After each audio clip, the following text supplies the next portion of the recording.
Hey everybody, so welcome to our video on atomic structure and electron configuration. You're going to find this as one of the units or the subunits for AP chemistry, but a lot of this stuff you've already done before. So I figured let's just do a quick little crash course in this since you've seen all of this, and especially electron configuration. I know if you had me, you've done a ton of electron configuration. So why spend a lot of time in class going over it again when you were taught it once in Chem 1? And we actually reviewed it a little bit at the beginning of Chem 2. So this is what this is about. We're going to go a little bit more in depth, especially with electron configuration, because there's a couple of more complex things that I didn't teach you back then. But really, if you could do the regular electron configuration, we're just going to build upon what you already know. So let's start off with the Bohr model of the atom. Bohr's model of the atom basically says that you have a very dense core, but your electrons exist in shells around the outside, in very specific energy shells, which is why you typically see atoms represented like the one on this page. So we have our nucleus right here in the middle. And of course, the nucleus is filled with your protons and neutrons. And depending on what the element is, and depending on what isotope of the element you have, that determines the number of protons and neutrons. Your electrons, however, exist in these energy shells. And in this case, we have 3 energy shells. And normally, the shell is represented by a lowercase letter n. So n right here is the energy level, which typically is called the electron shell. So here, this would be your first shell around the nucleus. And when you have an n equals 2, that's your second shell. And then n equals 3 would be your third shell. And like I said, normally that's represented by a lowercase letter n. And you can always use the equation 2n squared to figure out how many electrons exist in that particular shell. So for example, if I'm working in the first shell, so if n is equal to 1, 1 squared is 1 times 2 is 2. The first level would have 2 electrons that could exist in there. The second shell, so n equals 2, you can also calculate how many electrons would exist in that shell. So if n is equal to 2, 2 squared is 4, times 2 is 8. So your second shell can exist 8 electrons, which goes with what you already know about chemistry, that the second shell can hold a maximum of 8 electrons. N equals 3, the same thing. 3 squared is 9, times 2 is 18.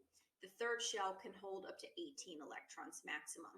And you can go, you can calculate that for as many shells as you want. If you have an n equals 50, you could theoretically determine how many electrons should, based on what we know now about chemistry, would exist in that shell. And those shells are pretty important when it comes to the amount of energy that these electrons have. So of course, when you have any neutral atom that doesn't have any added energy or any excess energy, we say that that atom is in its ground state. So it's the most stable and the lowest energy state of an atom. And that's when your electrons always occupy their lowest orbitals. And an orbital is just a fancy word for an electron cloud. So when your atoms are in the lowest possible shells or subshells possible, it will be in its ground state. However, sometimes you can excite an atom, particularly an atom's electrons, and when you excite them, you input some sort of energy. Normally this is done by heating them up. Sometimes it's done by inputting some sort of electromagnetic radiation. And when that happens, that one electron, in this case, I guess we're working with hydrogen, that one electron or any electron can bounce up into the excited state. And when an electron is excited, it's not in the lowest energy state possible. It's in a much higher energy state. So when you have an atom that's excited, it's an unstable state in which an atom has a higher potential energy than it has in the ground state. And electrons occupy higher energy level orbitals than they normally would. And what we can do is we can technically quantize how much energy is required to make an electron go from the ground state to the excited state. And we did this back in chemistry 1, although we didn't necessarily describe it in those terms. So of course, the energy you put in is equal to the energy that's going to come out, right? It's the law of conservation of energy. What goes in must come out. And we can quantize that energy. And the word quantize, I love to use that word. It means numerically assign, I suppose. But we can put a number to that value. And if you remember, when an electron gets excited, when it jumps back down to the ground state, it sometimes emits light, or it'll emit some form of electromagnetic radiation. So the flame test lab, for example, or the demonstration that I do, those electrons, when they come back down to their ground state, they emit different photons of light. Those photons of light have different colors, which corresponds to a different wavelength in the visible light spectrum, which using C equals lambda times nu, we can find the frequency. And then using E equals H times nu, we can find the energy. So we can determine how much energy does it take for an electron to go from the ground state to the excited state based on the type of radiation it puts out. So you did a lot of that in Chem 1, however, in not so many words, because normally we just like to have you guys use those equations. But that's technically what that means, is you can determine how much energy is required to jump up an energy level, because that's equal to the energy of the radiation that comes out when it returns to its ground state. So, which brings us into electron configuration. So we did electron configuration so much, and it's a particular distribution of electrons among subshells. So your N value, so N equals 1, N equals 2, those are your major shells that surround the nucleus. However, you also have subshells that make those up. And your subshells consist of S, P, D, and F. And then there's more than just those, but that's really the basics that you need to know for this. The way I teach this in Chem 1 is, you might remember us talking about blocks. So these whole alkali metals and alkaline earth metals here, that's your S block. And as you go down the periodic table, as you go down the periods, that's what these letters here mean. So this would be an N equals 1, N equals 2, N equals 3. These electrons down here are in the 6th shell. These electrons up here would go in the 3rd shell. Don't forget helium. Helium is a part of the S block, even though it's with your noble gases.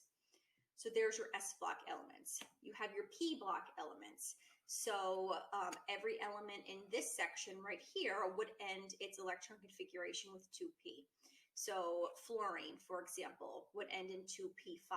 It's in the 2nd shell, or the 2nd period on the periodic table, the P sublevel, and it's 5 because it ends on the 5th element in that section. So 1, 2, 3, 4, 5.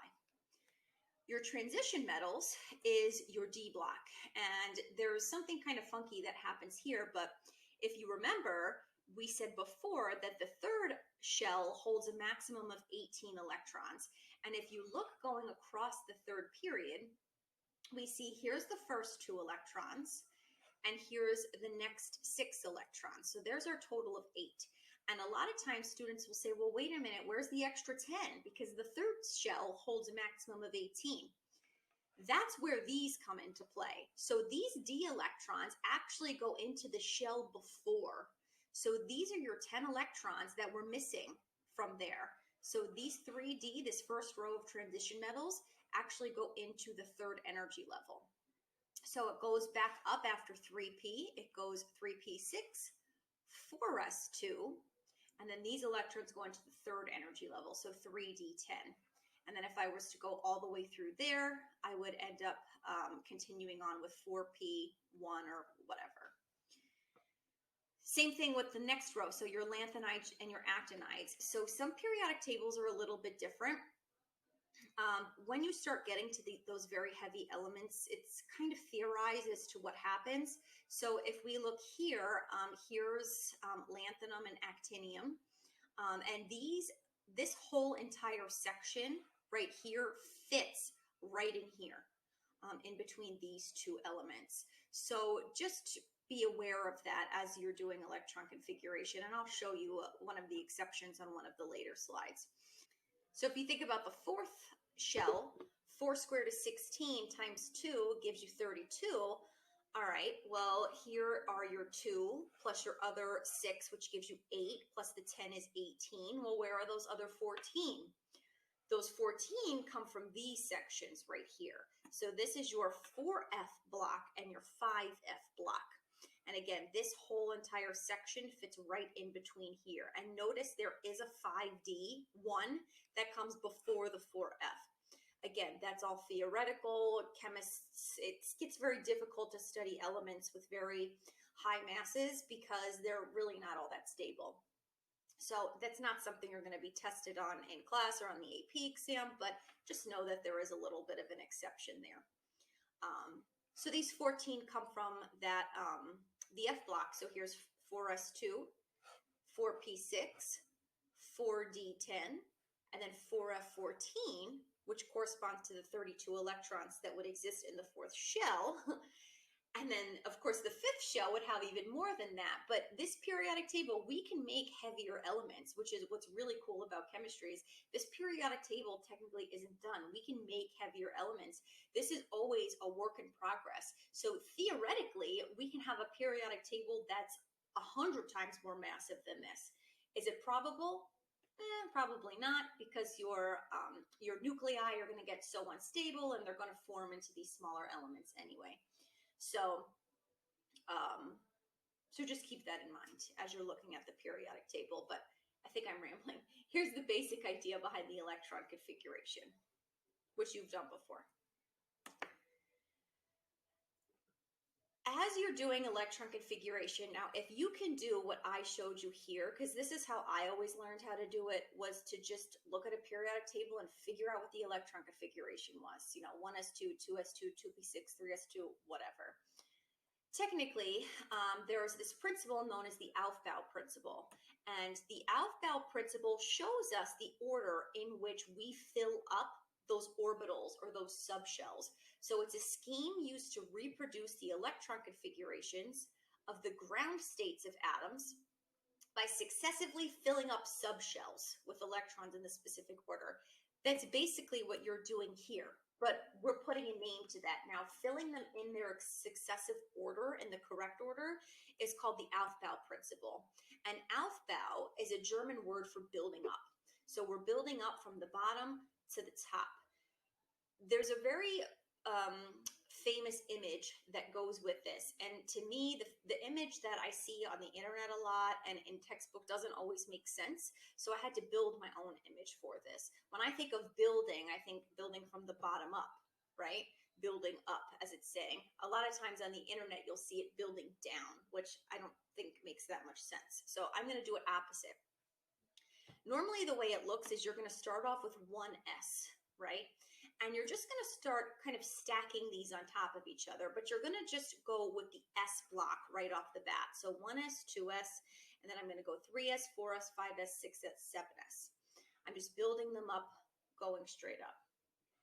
Then we have to go in order of the blocks here, but going horizontal, we're going to go in order of the periods. So starting off right here, I'm going to have my second shell, but I'm going to include my subshell. So I'm going to start with 2p, and then I'm going to build up from there. So notice how all of the numbers are next to each other, right? So 1s, 2s, 3s, and then starting here with 2, I'm going to go from 2p and up. I'm just showing you how to write this and then show you how we can use this. Of course, D is next, and the first energy level that starts with a D is the third energy level. So we're going to start off with our 3D next to the other 3s, and then we're going to stack those on top of each other. And then, of course, there's 4F, and we're going to start off with 4 right here, and then we're going to build up from there. The Aufbau Principle says that you want to build up from the bottom up, and it looks kind of funny, but this is how it works. You want to draw these diagonal lines. So we're going to start off by drawing a diagonal line going through 1s. It's saying that we're going to start off by filling the 1s sublevel. Then we're going to draw another diagonal line going through the second part. So so we're going to redo this again, and we're going to fill up to the 2s. So I'm just kind of drawing diagonal lines through this. So I have 1s, and then next I'm going to fill through the 2s. Then, of course, I have to fill the next subshell. Well, what would come next? We're going to draw another diagonal arrow, just like I did before, except we have to go through this next diagonal part. So we would fill up 2p and 3s next.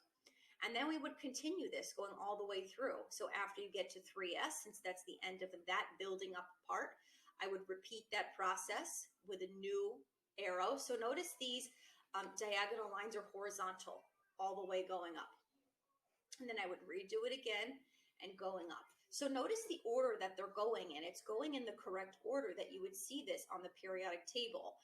So I would fill up the 1s orbital first, then the 2s orbital next. And then I would fill 2p, 3s, 3p, 4s, 3d, 4p, 5s. What comes after that would be the 4d, and then the 5p, and then the 6s. So this is essentially telling you the order in which you would fill up those subshells. But you already know how to do it because you did this back with me or Mrs. Bartholomew or Dr. Clark in Chem 1, right? I know I teach it this way just by looking at a periodic table. But we call that the Aufbau Principle. It's building up from the bottom to the top. And notice I didn't put any arrows up here, and that's because there's really, we don't have the next one going off to this side. So again, it's all theoretical once we start getting this high on the periodic table. But this is the order in which it shows that you fill them. You'll see lots of images like those. So just so you know what that means, that's what it typically looks like. Another rule that you're familiar with is Hund's rule, which is always my favorite rule to talk about. And Hund's rule shows that orbitals of equal energy are each occupied by one electron before it's occupied by a second electron. Now, my husband and I, we stopped at a rest stop a couple of weeks ago, and there were all of these empty parking spots, and we pulled into this one spot, and some guy has got to pull in right next to us. And I was like, why would this man go right next to our car where all these other parking spots are open? Why right next to us? That guy didn't follow Hund's rule. Hund's rule says that things, electrons in particular, want to be as far apart from one another as they possibly can be before they start to pair up next to one another. It would have been no big deal if that guy needed to park next to us because there were no other spots. Why did he do it when he had the choice? I don't know. He's a Hund's rule violator. So when you're filling up your orbital notation, which is one way that you represent the electron configuration, when you get to a shell that has multiple, or when you get to a subshell that has multiple smaller shells, you always want to unpair your electrons before you go back and pair them up. And typically you see this with your P and D sublevels. And again, you've seen this before, so I'm not going to harp on this for much longer. This is a correct representation of following Hund's rule. The second image violates Hund's rule. So if I take a look, my 1s is filled properly, my 2s is filled properly. My 2p, however, notice all of these shells are of equal energy, all of these subshells. However, this guy's paired up. This blue electron right here is paired up when it doesn't have to be, because there's a totally open section that gets it farther from this electron. Electrons don't like to be near each other if they don't have to, because they all have negative charges. They repel one another. So if they have the option to go somewhere else, they're going to go somewhere else to be as far apart from one another as they can. So that's Hund's rule. The last rule you see with electron configuration is the Pauli exclusion principle. And your AP exam doesn't have you go into the Pauli exclusion principle as much because you don't have to know quantum numbers, which is great. Quantum numbers is a pain in the neck to learn and understand, so we're just going to skip it. But this particular rule goes with that. There is one way to qualitatively show the Pauli exclusion principle with electron configuration. And the way to show that is if you were to draw two arrows facing up on one line in your orbital notation in one subshell, technically those two electrons are exactly the same. What we would say is they have the same set of quantum numbers. Electrons cannot have the same set of 4 quantum numbers. So therefore, if you have one subshell, you have to show an arrow facing up and you have to show an arrow facing down. And that means that those electrons mathematically have two totally different properties about them. Literally, we say one is spinning in one direction and one is spinning in the other direction. So that's the Pauli exclusion principle. Just be aware of that. I think when I was doing some examples, some example problems in the AP practice, they were asking like which one of these is an invalid orbital notation. And really what it was testing for was some of these rules. So the Aufbau Principle, Pauli exclusion principle was another one. It might have had two lines facing the same direction, up or down on one line, when that cannot happen. And there's 3 different ways to represent electron configurations. And again, you've done all of these before.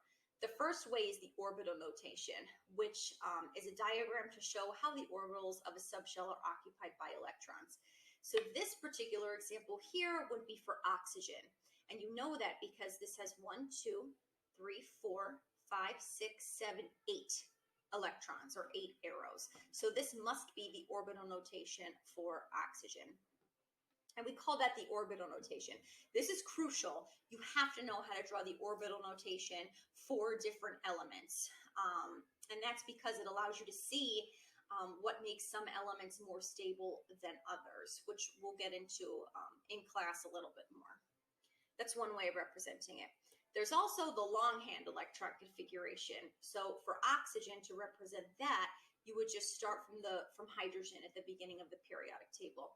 1s2, 2s2, 2p4. That's the longhand.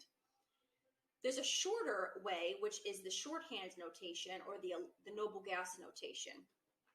And typically, what you would do is go to the noble gas before that particular element, and the noble gas that comes before oxygen is helium. So you would write helium in brackets. Helium's electron configuration is 1s2. So in this case, it's really not a big it's not shortening much, but in some instances, it will shorten it quite a bit. So the baby just woke up as she walked by. So helium is replaced with helium is replaced with 1s2, and then you would just write whatever comes after that. This is a much more useful way. This and orbital notation, I think, are the most important ways to represent electron configuration. Orbital notation allows you to see different things. The shorthand configuration shows you the number of valence electrons that an atom has. So if you were to count up the number of electrons in the outermost shell, in this case for oxygen's outermost shell is the second. Oxygen would have 2 plus 4 gives you 6 valence electrons, which goes with what you already know so far. But that's really how you can determine how many valence electrons it has. Those electrons that are in helium, those are what we call the core electrons. So there's valence electrons in the outermost shell, and then your core electrons are the ones in the shells below that. They're important, but they're not as important to tell us how different elements and atoms react with one another. There's really 2 big exceptions to electron configuration, and you don't have to know these for your exam, but I figured you might come across these at some point, and you might say, well, why does chromium and copper have a different electron configuration based on what we've talked about in class? And there's a reason for that, and you could see that much easier by looking at the orbital notation. So chromium has an atomic number of 24. That's what Z represents. Z is always atomic number. Here's what you would expect chromium's orbital notation to look like. So if you look at a periodic table, it would be 4s2, 3d4. However, this is not what chromium's electron configuration is. And the reason for that is because these 4s electrons are actually they have a little bit more energy than they do than those 3D electrons. This is why a lot of your transition metals are so stable, is because they have those 3D electrons that are, or those 3D shells that are starting to get filled, and they're pretty darn stable because they're in the energy level below. They don't correspond with your valence electrons.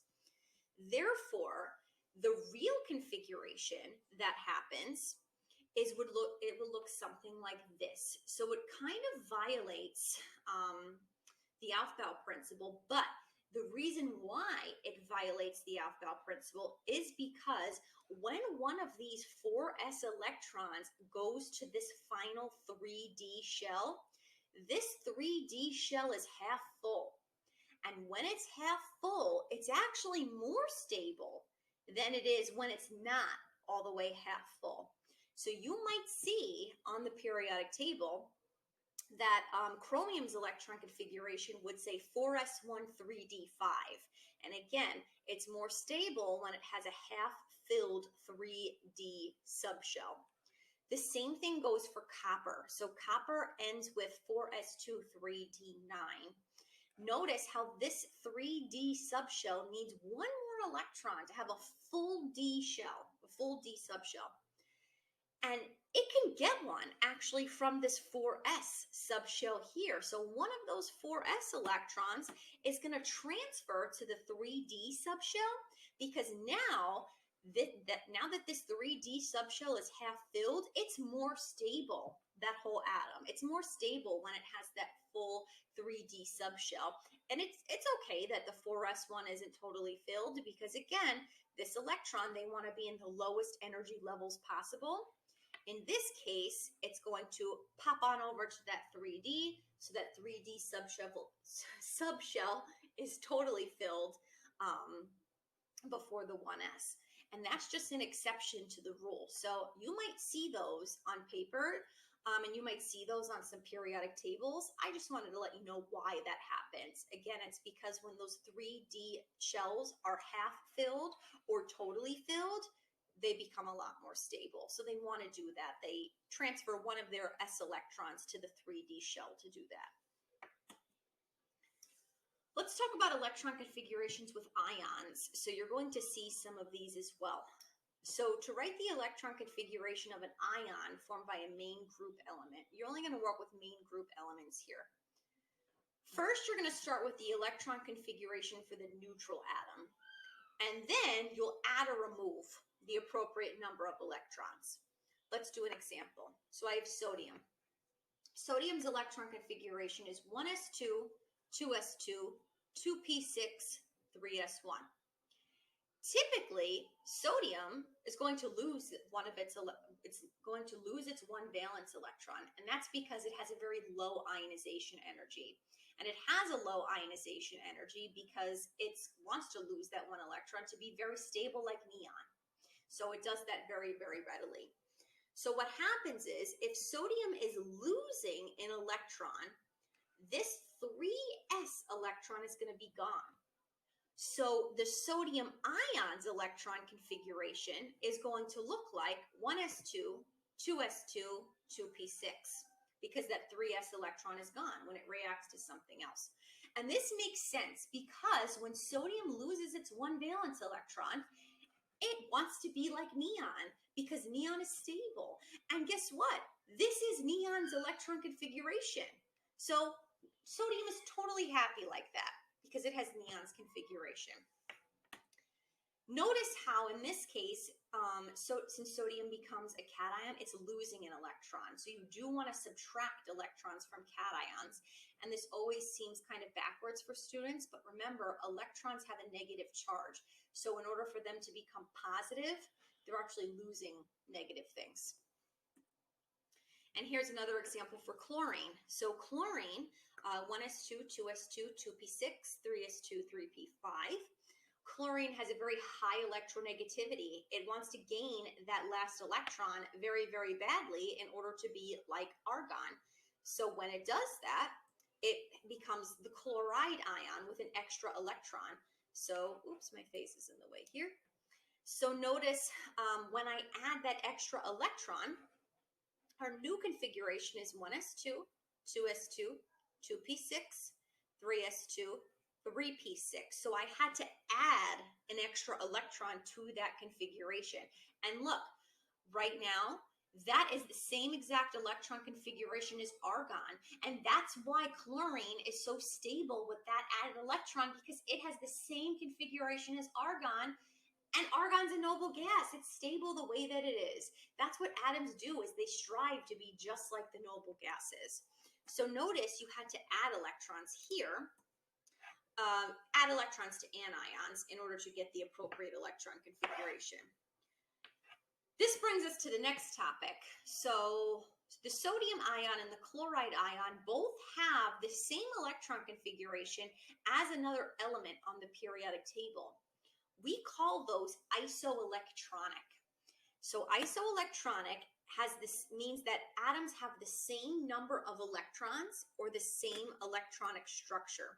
So neon, 1s2, 2s2, 2p6, is isoelectronic with sodium plus 1 because they both have the same electron configuration. That's what isoelectronic means. Oops. So that brings us to this right here. So what has that electron configuration? It's neon. We also said it's sodium plus 1. What else could have this electron configuration, meaning that it's stable? Let's look at a periodic table and see what it could be. So here's neon right here, 1s2, 2s2, 2p6. When sodium loses 1 electron, it has the same electron configuration as neon. Let's go ahead and start here. Magnesium plus 2, when magnesium loses 2 electrons, it will also have the same electron configuration as neon. Guess what? Aluminum, when that loses 3 electrons, it will also have the same electron configuration as neon. So all of those are isoelectronic with one another. Neon, sodium plus 1, magnesium plus 2, and aluminum plus 3. Guess what? There's other ones that are isoelectronic with those, and we can go before neon as well. The fluoride ion, F-1, has that configuration. The oxide ion, O-2, has that configuration. So does N-3. So if I have nitrogen, which is 1s2, 2s2, 2p3, if that gains 3 more electrons, which makes it stable, we know the nitride ion is N-3, 1, 2, 3 would have the same configuration as neon.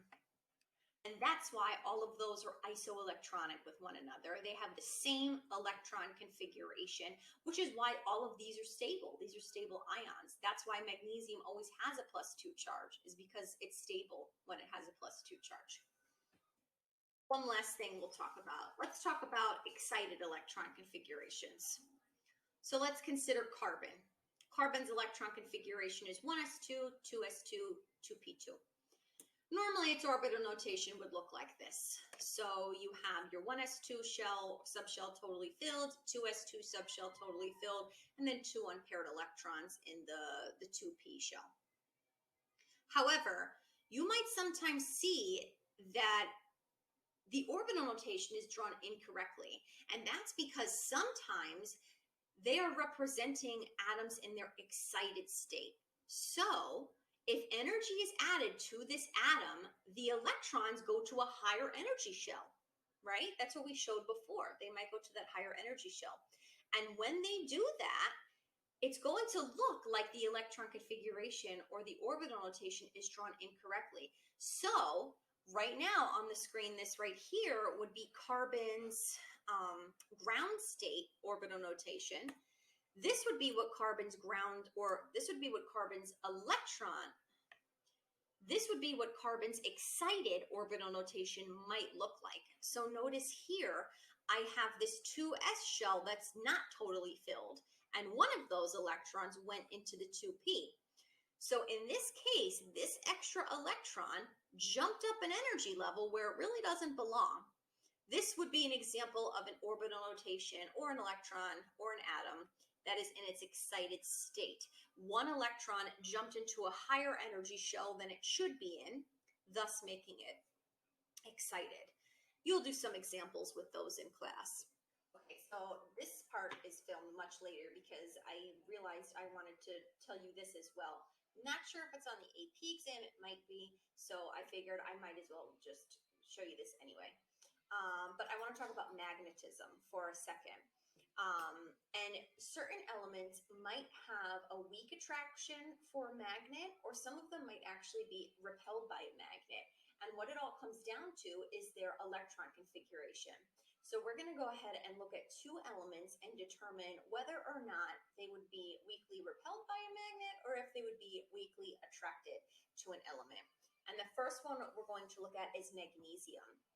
And in order to determine this, it is really important to think about the electron configuration and also the orbital notation. So there's the shorthand notation. Of course, it's neon 3s2, has 2 valence electrons. Here's what its orbital notation would look like. And we're just worried about the valence electrons in that outermost shell because the core electrons are already filled, so they kind of don't help us out much at all. We only care about that outermost shell. And you'll notice that in that one subshell, that 3s shell, it's totally filled. It has 2 paired electrons. One electron's going up, one electron's going down. They're paired together in that shell. Because they're paired together in that shell, we say that this particular element, magnesium, is diamagnetic. And diamagnetic means it's weakly repelled by an external magnetic field. It's not really going to be attracted to a magnet at all. And there's a lot of other stuff that goes into it, but really, I think all that you would need to know is just that if you have an element that has all their valence electrons paired in their shells, that is what we call diamagnetic. As opposed to if I had an element like manganese, so here's its orbital notation or its electron configuration, and from that we can draw the orbital notation, which would look something like that. Again, we're just going to focus on that, those valence electrons, and then that 3D sublevel as well.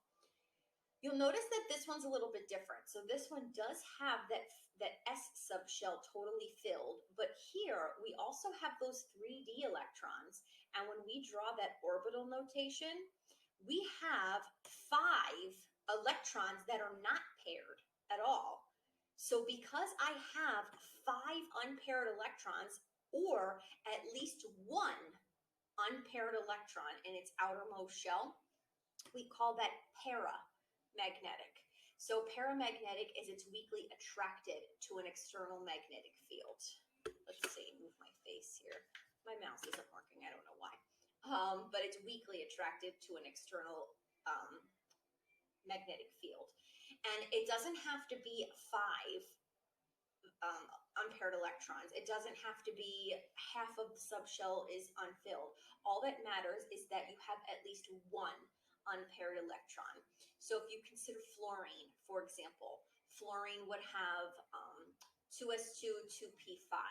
When you draw those orbital notations out in the 2p sublevel, you would have the px level filled, the py is filled, but that pz, that last line in the p sublevel, would not be totally filled. You would have one unpaired electron.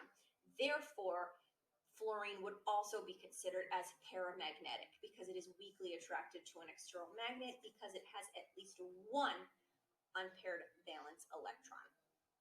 So I just wanted to pop on here quick and show you that, just because I was looking at some worksheets and I was like, oh, I feel like I should go over that. So I just wanted to add that in there.